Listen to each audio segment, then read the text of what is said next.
Live from the Clarity from Chaos studios, heard worldwide, it's Dave Campbell. On every episode, Dave and his guests explore, discuss, and work on solutions to some of life's biggest challenges. So, if you're ready, be prepared to be enlightened, amused, and even shocked by what you hear. And now, the real, the authentic, the one and only Dave Campbell. Hi, I'm Dave Campbell, and you're listening to Clarity from Chaos. As the name implies, we work very hard to bring a little clarity to the nonsense espoused by the corporate media.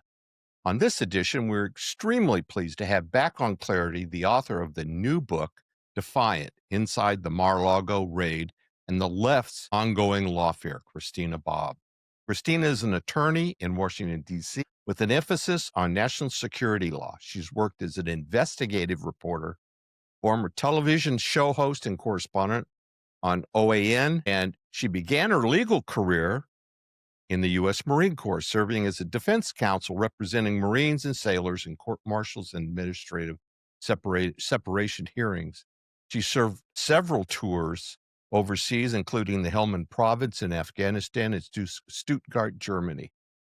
After her military service, she transitioned over to the private sector with the law firm Higgs Fletcher Mack LLP in San Diego, and then on to Washington, D.C., where she held executive level positions with the Department of Homeland Security.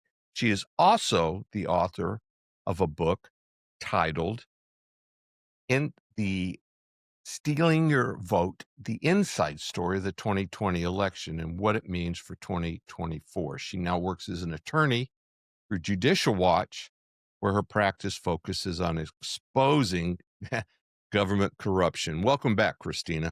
Thanks so much for having me. I'm excited to be here. Before we get into the Mar-a-Lago, I wondered if you could just give us an update on your defamation suit with Dominion. Yeah, so it has been dismissed, which I'm really grateful. It was dismissed against me. Dominion voluntarily dismissed me from the case. Okay. That was a couple months ago. I want to say like end of February, March timeframe. Okay. Yeah. So I'm very, very grateful that that's behind me. Good. Very good. So, and then that kind of rolls me into on Monday, the DOJ basically slapped North Carolina into fixing their voter registration rolls. Was Judicial Watch or any of you guys involved in any of that? Or was it just the DOJ? I think that was DOJ. I know Judicial Watch has cases in Illinois that the Department of Justice joined our case in Illinois. Okay. We have a case going before the Supreme Court. So I know we have a handful of cases. I don't know that we were working in North Carolina. North Carolina? Yeah. Yeah, I know the voter rolls are a complete mess. They're still a mess here in Georgia. I'm sure they're somewhat of a mess across the fruited plain, and I have no idea why they don't want to. Well, I do, but Right. why There's only one reason why you Yeah. don't want clean voter rolls. Yeah, that they don't want to fix them, and it's unfortunate. But so let's go ahead and roll into now. Defiant went live today, right? Yep, it went live today. It sold out almost immediately. Wow. Which I don't know. That's a good thing, not a great thing. You know, I wanted the book available, but it's already got, a new shipment in. You might have to wait, maybe 24 hours longer than normal. But yeah, yeah, the book's that's terrific. Doing well. Yeah. And I would like to say that President Trump did the forward for this. I was President Trump's attorney on site during the Mar-a-Lago raid. Right. So this is the true story, the real story of what actually happened. So I'm excited. So let's to share let's get into it a little bit. I don't want you to spoil the book or anything, but let's go ahead and get into it, because in light of all of the other things that have rolled out against the FBI and their secret rooms and their burn bags and all the other things, I'm interested to hear the shenanigans that went along with the Mar-a-Lago. Yeah. Well, so I was the custodian of record. President Trump had a defense team, defense attorney representing him in the case. And I was brought in to act as a witness, basically as the custodian of record. And we met with the Department of Justice and FBI in June of 2022. The raid was in August. So it was about 2 months prior to the raid. And we're incredibly cooperative. President Trump himself stopped by and said, you to the Department of Justice and FBI, you can see whatever you want. We want to accommodate you, anything you need. President Trump was in lawful possession of everything that he had. He never took anything that he was not legally allowed to have. So there was really no reason for them to be asking the questions in the first place, but it didn't matter. President Trump said, I'm going to cooperate and be friendly with you. And he cooperated anyway. Then they raided the place. I mean, they were looking for a reason to raid Mar-a-Lago. They never had probable cause. They had to go to a judge who, by his own admission, was not impartial. He was incapable of being impartial. He had recused himself. This is Bruce Reinhardt. He had recused himself about 6 weeks earlier from the Trump Clinton case, saying that he couldn't be impartial. And then that's the judge that they go to get the warrant. And oh, by the way, they had to lie in that affidavit to get the signature from the judge to clear them to go raid Mar-a-Lago. So the whole thing reeked. It was never a real investigation. It was always an attempt to smear and defame and hurt Donald Trump. But the truth's out now. So, that begs the question of accountability.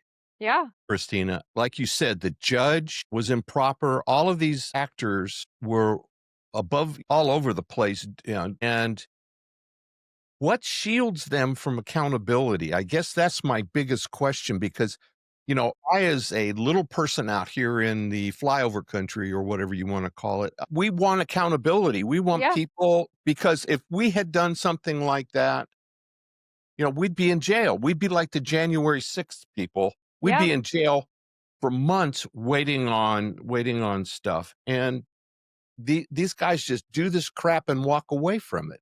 And yeah, it's because of impotent Republicans. It's Republicans that have for decades refused to hold, I don't want to just say Democrats accountable, refused to hold anybody accountable. Yeah, right. Republicans tend to be the weaker of the two. They're the ones that go, oh, well, let's just be nice and play and get along. And Democrats tend to be a lot more aggressive. But at the end of the day, it's just elected officials that are refusing to hold each other accountable and just letting everybody get away with everything. And so that's why they're so terrified of Donald Trump, because he's not playing that game. He's saying, I'm going to hold everybody accountable. Pam Bondi has orders to investigate. Kash Patel has orders to investigate. They're doing an investigation. They're actually digging up stuff. Tulsi Gabbard has produced a bunch of information about the 2020 election showing abuses of power. So Donald Trump has demonstrated that, no, I'm going to hold these people accountable. And that's why they hate him so much. Do you actually think there's going to be indictments, Christina? I do. I will be surprised if there's not. My question is not whether there will be any. My question is whether there will be enough. Because Yeah, exactly. So they have demonstrated that they're not gonna, them being the people that have been abusing the system, who have been coming for us, they've demonstrated that they're not gonna stop unless they are stopped. And that's what Donald Trump needs to do. He needs to stop them, and he does that by indicting them. Yeah, And so we just exactly. need to make sure that enough of that, and I don't think we need to throw everybody in jail. I'm not No, of the no. opinion of these mass trials. I don't like that idea. But you have to stop enough people that everybody else goes, okay, we won't do it. No, I So think, quite frankly, I think if you just saw 2 or 3 people handcuffed and walked out to the car, like yep, Comey's a good one, Brennan would be a good one, yep, Clapper would be a good one. yep, Just the sheer handcuffing them and taking them down and mugshotting them yep. would go a long way in satisfying the whole accountability piece. It would go a long way. I think there needs to be more than 2 or 3, Yeah. but 2 or Yeah. 3 is a real good start. Yeah. Yeah, I agree. And for the life of me, I don't know. And here's what worries me, and I really would appreciate your thoughts on this. I read a bunch of stuff on Judicial Watch yesterday with Tom being rather concerned, Tom Fitton, that is, being rather concerned over how deeply affected the DOJ, the FBI, all of the other 3-letter agencies are, how deep in the swamp they really are. Mhm. And rather Cash and Dan Bongino and these guys are going to actually be able to pull it up out of the quagmire. Is Pam Bondi going to actually be able, or do they? And the reason I say this is because the release of the JFK documents, the release of the Epstein documents, just doesn't seem like there's any kind of accountability, and they're sheltering things. I think there's really good concern about the Department of Justice and the FBI and those that have been entrenched in there and feel entitled to run the government, that refuse to cede power to the political appointees. I think that's a very valid concern. I share that concern. I think they share that concern. Meaning Pam Bondi and Cash Patel and Dan Bongino, they know they can't trust the people there either. And that makes Yeah, their job harder because they sure. obviously can't be doing everything. They need the people that work in the FBI and DOJ to do their job at their direction. Right. So I think that's a very valid concern. I'm not specifically concerned about Pam Bondi or Cash Patel, whether they're willing to do it. I think they're 100% willing to do it. I'm more concerned about, are they getting all the information? They're probably Yeah. not getting access to everything. Right. Are they being lied to? That type of thing. I have no doubt that Pam Bondi and Cash Patel and Dan Bongino and Andrew Bailey want to bring about the changes that President Trump has ordered them to bring about. We can only see, we've heard that they've opened grand juries, that they're doing these investigations, they've raided John Bolton's house. So we can see all the good signs, but I think it'll probably be a few more months before we have a better idea of what they're doing. Yeah, and I guess what goes on for my concern around that is the reluctance or the inability, without going through a huge court fight, of firing these individuals and Yeah. getting them the hell out of these agencies, Yeah. because they just seem to be entrenched and they're untouchable. They're Yeah. unelected, and they're actually, that's just like the judicial activism that's going on in this country. Yeah. It just, yeah, I think the guy that gets up every day and goes to work to feed his family and everything looks at this, and you have some Obama appointed federal judge that has the ability to shut down Mhm. what our elected president wants to do. And then you have Congress that seems to be reluctant, I guess is a really nice term, Yeah. to, even though they have oversight on these federal judges, to go after them and limit what they can or cannot do. I've heard little bits and pieces about legislation going after these guys, but nothing ever seems to happen. Yeah. I mean, putting our hope in Congress, I think, is probably a foolish place to place it. Well, Uh, yeah, Sorry, go but ahead. that's what people have voted. I mean, Yeah. they brought a majority into the House to Yep. do that very thing, and No, then you're exactly right. And like yeah, everything that you were raising the issue, some of the election integrity issues that President Trump has now put out an EO about, and right. there are a handful of bills in various stages about election integrity in Congress right now. That I think you're right. I didn't mean to be flippant about it. I'm agreeing with you. No, no, I didn't think you were being flippant. It's disappointing, right? Yeah.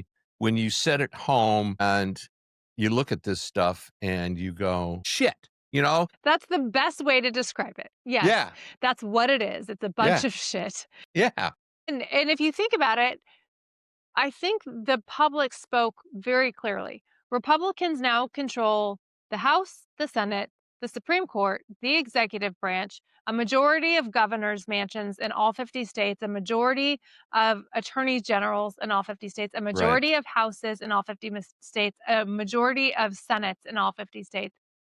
It's all Republican. And then we sit around and blame Democrats for things. Exactly. Like, no, Republicans need to actually do. So I think quite honestly, I think the bigger obstacle for Donald Trump is the Republicans. Obviously, the left is the more aggressive, loud, obnoxious thing that he has to tackle.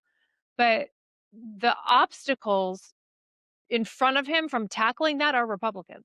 Yeah, exactly. I mean, he's got their minds so twisted now Hmm. that they don't know whether to crap or stand up.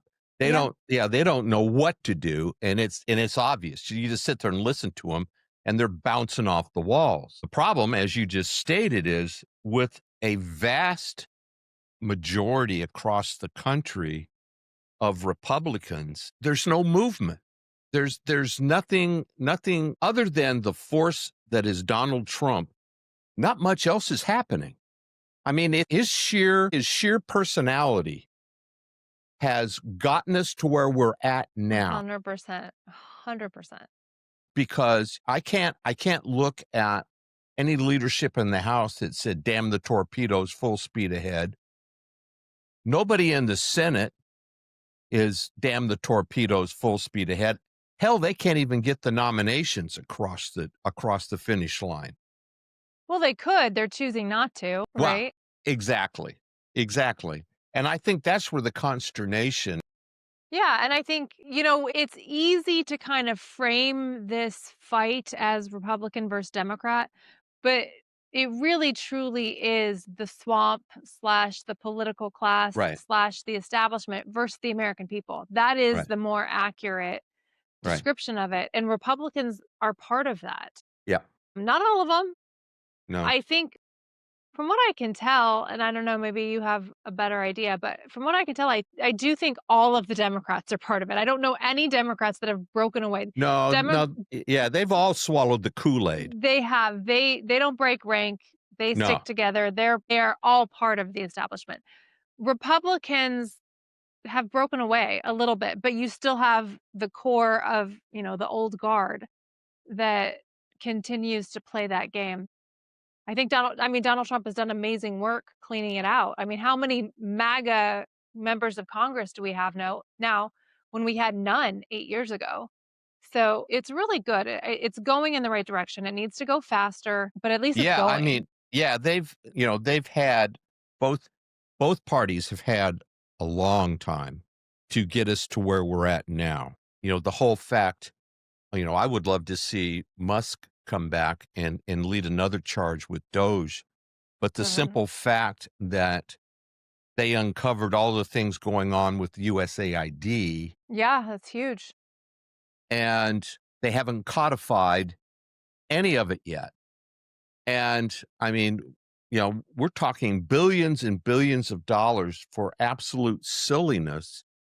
And all of these NGOs that are actually just a money laundering operation. I mean, it's just like the homeless stuff. Billions of dollars have been spent on the homeless issue. We still have one. It's still growing. Nobody's looking at San Antonio, for example, as an example of how to deal with it.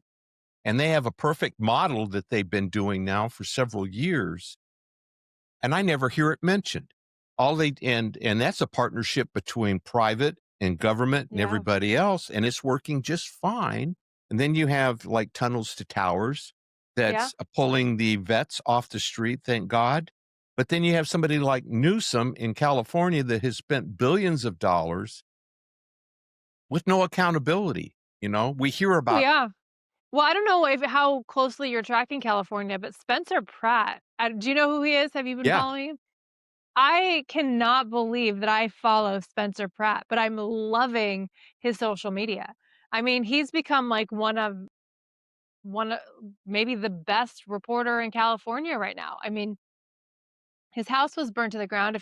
For your viewers, if you don't know who he was a reality TV star on the hills, I don't know, 20 years ago, whatever it was, when he was a kid, like a punk rich kid from the hills who kind of just came across that way. But man, he is bringing truth in a really incredible way. So, I mean, everything is just changing. Like, who would have thought that social media would allow, a childhood reality star to take down the governor of California? I mean, quite honestly, Spencer Pratt is probably the biggest thorn in Gavin Newsom's side right now. Probably more so than Donald Trump because Donald Trump's in office, he has federal versus state power, so he's got some limitation, although he can control him if he wants. But Spencer Pratt is just going out there trying to reveal truth. And I think he's a Democrat. I think Pratt's a Democrat. I don't think this is not a policy issue. This is a politics corruption issue. And Pratt's exposing it really, really well. Yeah. Yeah, it'll be interesting to see where the grand juries and stuff go. Yeah, They've obviously opened up um, the investigation back into the Clinton Foundation, which certainly needs to be done. 100%. Yeah, Yeah. there needs to be a full-fledged audit around all of that. So, in working with Judicial Watch, what kinds of things are you guys going after? We go Your after everything. website's full of great stuff, and I was Yeah. just gonna give you a little bit of a platform to talk about some of it. Yeah, I mean, anything that's in the news, we go after it. We've got cases open pretty much on everything. One of the most recent cases that I just completed was on Tim Waltz and his connection with the CCP in Right. the Biden administration's Department of Homeland Security, which was under Mayorkas. They knew that there was some level of interest or connection between Waltz and the CCP, and they didn't reveal it to the public prior to the election. That's pretty astonishing. We've got stuff for the Epstein records, Ashley Babbitt's family. That was resolved a little while ago, but we Yeah. recently were able to help get her Sure. military honors for her Honors. burial. Yeah. Yeah, Yeah, that was that was just shameful that it's taken this long for that exactly. to happen. I mean, Exactly. just absolutely shameful. Yep. Yeah, Judicial Watch does such good work on so many levels. It's hard to kind of pin down. Fitton to me is almost like a Donald Trump. It's just Yeah. it's just sheer personality that he's just going after all kinds of stuff, Yep. and it's amazing. It's a little disappointing. It takes so damn long to get resolution to stuff. I know, that's the worst part, but quite honestly, I do think that that's also what makes Judicial Watch really good at what they do, is they play the long game. We play Yeah, the long game, I should say. It's right. like, "Okay, you're gonna force us to fight you on this for 3 years? Okay, we'll fight you on it for 3 years," and it's unfortunate that, it takes that long for the public to get answers, but we're getting some really good answers on stuff, so Yeah. Has everybody gone through I know Tulsi's released a bunch of stuff. yeah. Has Patel gone through all of the burn bags, which I just find incredulous that there were burn bags sitting in a room someplace, that these guys were so arrogant that they never thought that they They would never anybody would. emptied the trash can. Yeah, yeah, didn't even use a shredder, for God's sake. They just put them Yeah, in a bag, yeah. you know? Have they gone through all of that, or are you still trying to get your hands on it? We are still trying to get our hands on it. Whether Cash has gone through it or not, I presume so, but I don't think they've released what the contents of that were. Yeah. Yeah, because I can only imagine with some of the stuff Yeah. that's come out that. Well, I hope they've got some good things considering they announced it. I mean, I would Yeah, assume they wouldn't announce, you know, an right, old phone roster. right, right. Yeah, that's anyway, it's just incredible, and, you have somebody like Comey and Brennan and Clapper. I mean, that's if you just throw the and then throw Hillary Clinton into that, and that's Yeah. just like pure evil. Yeah, and the worst part about it is they're willing to destroy innocent lives for their own power grab. They have destroyed a lot of really innocent Americans. I mean, what they did to the January Sixers is unthinkable. Like, how could you do that to another human being just Right, because you want power? right. It's really, really disgusting what they did, and they need to be held accountable for it. Do you think there's gonna be some accountability around that? Yeah, I do. I I mean, think civil, timing is an issue. yeah, I'm civil sorry, go suits, ahead. something, you know. Yeah, I mean, I mean, they snatched over 2 years out from yeah. underneath A these lot of people, individuals. I mean, some people, like, I know there are a few that, like, Jake Lang is a great example. He was in prison for 4 years without a trial. Yeah, I mean, that's crazy. He was never even given a trial, and he was held for 4 years, often in solitary confinement. That's unforgivable. right, I mean, that should never, ever happen, especially not in the United States of America. right. Yeah, and that goes back to the original part of our discussion about accountability. I think people, sitting out in Iowa or wherever, they sit there and they see this stuff or they listen to it possibly on something like this show. Yep. And they, go, what the hell? They stole 4 years away from this individual. They stole his reputation. Yeah. Everything. His life, his ability to make money, his ability to They build took his it all away future, from his him. career. Yeah, exactly. They took it all away from him for no reason at all. And where's the accountability? Where are they the don't people care. that are sitting on that panel that did all of that stuff? I think it would probably go a long way if they were handcuffed and walked out, and put in I'd the love to paddy see wagon. it. I would I would too. absolutely love to see it. I would too. I absolutely would too. Well, as always, it's been a pleasure. We've been talking to Christina Bobb, and her new book just released, Defiant. It talks about the truth of the Mar-a-lago raid. It's been a pleasure, an absolute pleasure, and I really appreciate you taking the time. Yes, thank you so much for having me. You bet. Take care. Bye. Bye. Thank you for listening. If you would like to listen to more Clarity from Chaos shows on demand, go to clarityfromchaos.buzzsprout.com or send Dave an email at info@clarityfromchaos.com for information on previous shows. You can also listen to the show on Apple Podcast, Spotify, Twitter, or Google Podcast. Until next time, please remember, it's not about waiting for the storm to pass. It's about learning to dance in the rain. Be well, everyone.